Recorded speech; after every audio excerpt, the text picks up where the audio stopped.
जय हिंद साथियों, Thai self अभिषेक platform पर आपका फिर से स्वागत है। जैसा कि हमारी पॉलिटी शब्दावली से संबंधित ये सीरीज चल रही है, 7 भाग हमने इसके कंप्लीट कर चुके हैं हम। यह आज 8वां भाग है। 7वें भाग में हमने बात की थी मूल ढांचा, बेसिक स्ट्रक्चर, एकात्मक व्यवस्था, संघात्मक व्यवस्था और सहयोगी संघवाद। आज हम इसमें बात करेंगे कि कर्तव्य क्या होते हैं, अधिकार क्या होते हैं, संवैधानिक अधिकार क्या होते हैं, मानव अधिकार क्या होते हैं, कानूनी अधिकार क्या होते हैं और मूल अधिकार क्या होते हैं, प्लस व्यक्ति किसे कहते हैं, नागरिक किसे कहते हैं, मतदाता किसे कहते हैं। इन 7-8 टॉपिक के बारे में डिटेल से बात करेंगे। अगर मैं सबसे पहले शुरुआत करूं कि मूल अधिकार,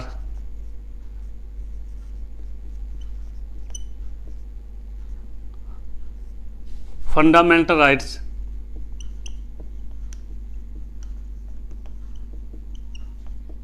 मूल अधिकार, फिर आता है संवैधानिक अधिकार,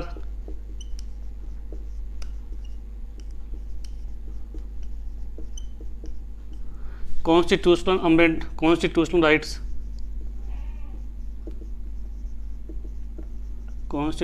राइट्स, फिर आता है कानूनी अधिकार,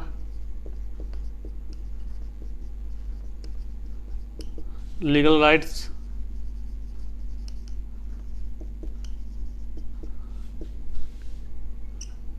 ठीक है। फिर आता है इसका मानव अधिकार, ह्यूमन राइट्स, ठीक है। देखिए, इन चारों चीज़ों को हम एक डायग्राम से समझे तो शायद वो अपने लिए बेहतर होगा। देखिए, मूल अधिकार क्या होता है? मूल अधिकार का मतलब ये होता है कि संविधान की जो बुक है उसके अंदर 25 भाग है और 25 भाग है, तो भाग 3 में जो उल्लेख है, जो अधिकार है, ओनली भाग 3 में जो अधिकार का वर्णन है उसी को हम मूल अधिकार कहेंगे, ठीक है। बात करें संवैधानिक अधिकार, भाग 25 है संविधान में, तो भाग 3 में तो है मूल अधिकार और बाकी जो बच रहे हैं उनको कहेंगे संवैधानिक अधिकार। जैसे संपत्ति का अधिकार जो भी है उनको हम कहेंगे संवैधानिक अधिकार। उसके बाद में है कानूनी अधिकार। संविधान की जो बुक है उस बुक के अंदर भाग 3 में तो आएंगे मौलिक अधिकार और भाग 3 के अलावा जो भी है वो आएंगे संवैधानिक अधिकार। और उस बुक से बाहर है जिनका उल्लेख संविधान की बुक में नहीं है, अलग से लिखे गए हैं, उनको कहेंगे कानूनी अधिकार, ठीक है। और एक होते हैं मानव अधिकार, जो व्यक्ति को जन्म से लेके जन्म से ही, शुरुआत से ही उनको अधिकार मिले होते हैं, उनको हम बोलते हैं मानव अधिकार। इसको आप ऐसे समझ सकते हो कि एक डायग्राम देखो आप, ये वाला, इसको हम कहेंगे मानव अधिकार।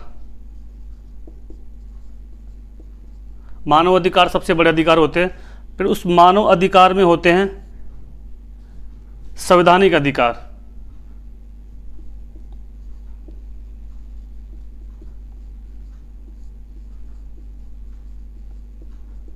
और फिर उसके अंतर्गत आते हैं कानूनी अधिकार, और फिर उसके अंदर आते हैं मूल अधिकार।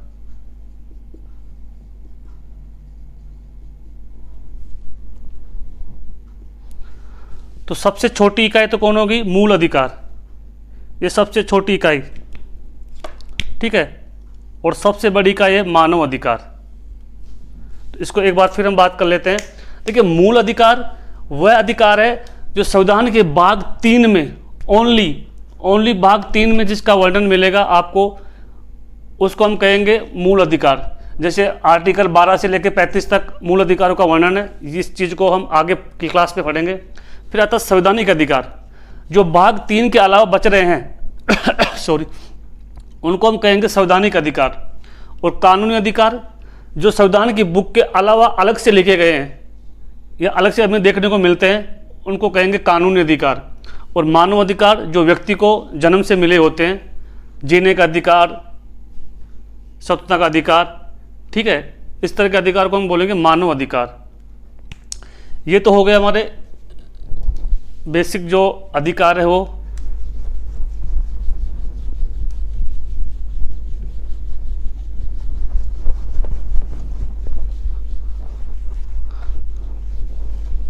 अब हम बात करते हैं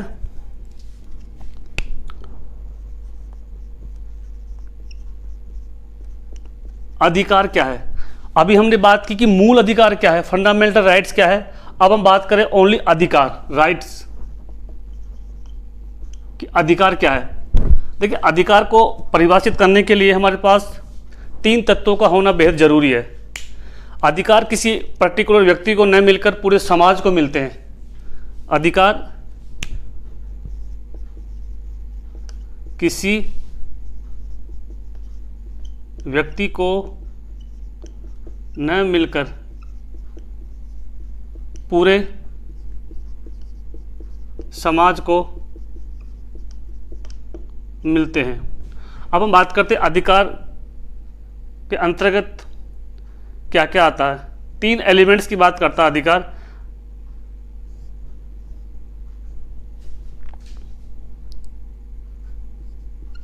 समाज द्वारा स्वीकृत नंबर 1, नंबर 2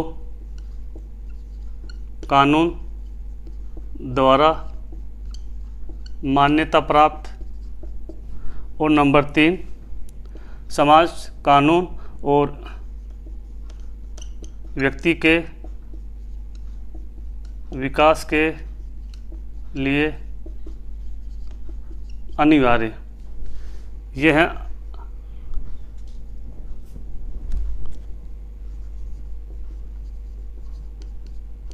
अधिकार की परिभाषा। ये अधिकार की परिभाषा है कि अधिकार कहते किसे हैं, कि समाज द्वारा स्वीकृत हो, कानून द्वारा मान्यता प्राप्त हो और व्यक्ति के विकास के लिए अनिवार्य हो, उसको हम कहते हैं अधिकार। ठीक है, जैसे एग्जाम्पल दो आपको मैं।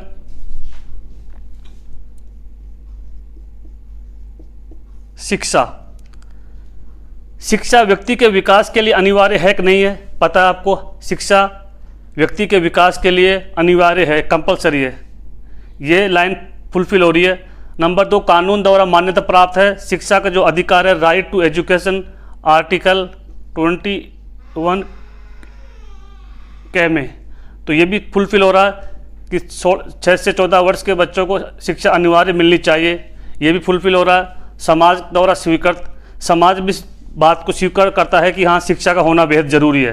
तो अधिकार की परिभाषा क्या हुई, समाज द्वारा स्वीकृत प्लस कानून द्वारा मान्यता प्राप्त प्लस व्यक्ति के विकास के लिए अनिवार्य। ये 3 एलिमेंट्स जिसमें आते हैं, इसका मतलब वो अधिकार को परिभाषित करते हैं। एग्जाम्पल से मैंने आपको बता दिया कि शिक्षा इसका एग्जाम्पल हो गया। अगर हम बात करें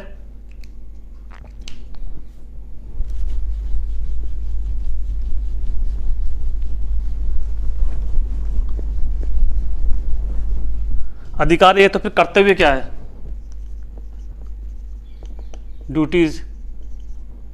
अगर कर्तव्य की हमने बात की, अब हम बात करें ड्यूटीज का, सॉरी अधिकार की हमने बात की, अब हम बात करें ड्यूटीज, कर्तव्य।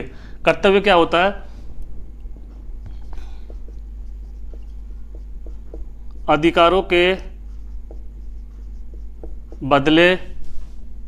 बदले में किसी व्यक्ति के द्वारा, अधिकारों के बदले में किसी व्यक्ति के द्वारा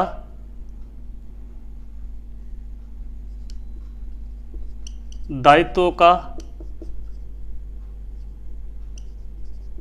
निर्वहन करने की उम्मीद की जाती हो,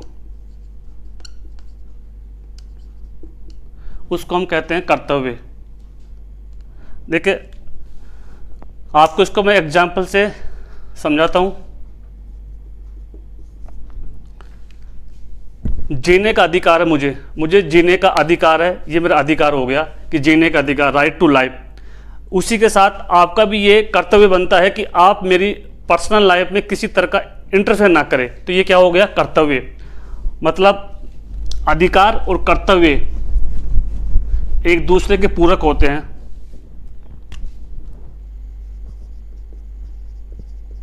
अधिकार और कर्तव्य एक दूसरे के पूरक होते हैं। मतलब अधिकार और कर्तव्य एक सिक्के के दो पहलू है। जहां अधिकार मिलेंगे तो साथ में आपको कर्तव्य मिलेंगे, मतलब आपको, ठीक है। जहां अधिकार मिलेंगे वहां कर्तव्य मिलेंगे। इसको और एग्जाम्पल से मैं अगर आपको एक्सप्लेन करूं, जैसे माँ बाप जो पेरेंट्स होते हैं उनका अधिकार होता है कि वो बच्चों को अच्छी शिक्षा प्रोवाइड करवाए, तो उसके बदले बच्चों का भी कर्तव्य बनता है कि बुढ़ापे में उनको सपोर्ट करे। तो अधिकार और कर्तव्य दोनों एक दूसरे के पूरक होते हैं। जहां अधिकार एक्शन में होते हैं तो वहीं कर्तव्य रिएक्शन एक्शन में होते हैं। मतलब जो न्यूटन का थर्ड लॉ है एक्शन रिएक्शन, ठीक उसी प्रकार अधिकार और कर्तव्य न्यूटन के थर्ड लॉ पर काम करते हैं, एक्शन और रिएक्शन। जैसे अधिकार का एक्शन होता है, कर्तव्य का रिएक्शन होता है। तो ये अधिकार और कर्तव्य की परिभाषा हमने देखी।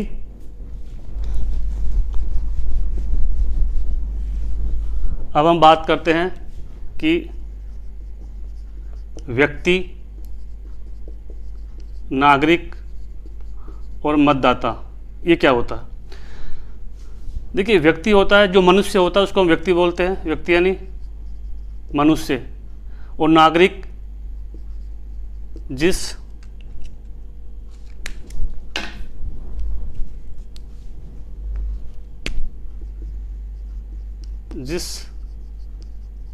मनुष्य के पास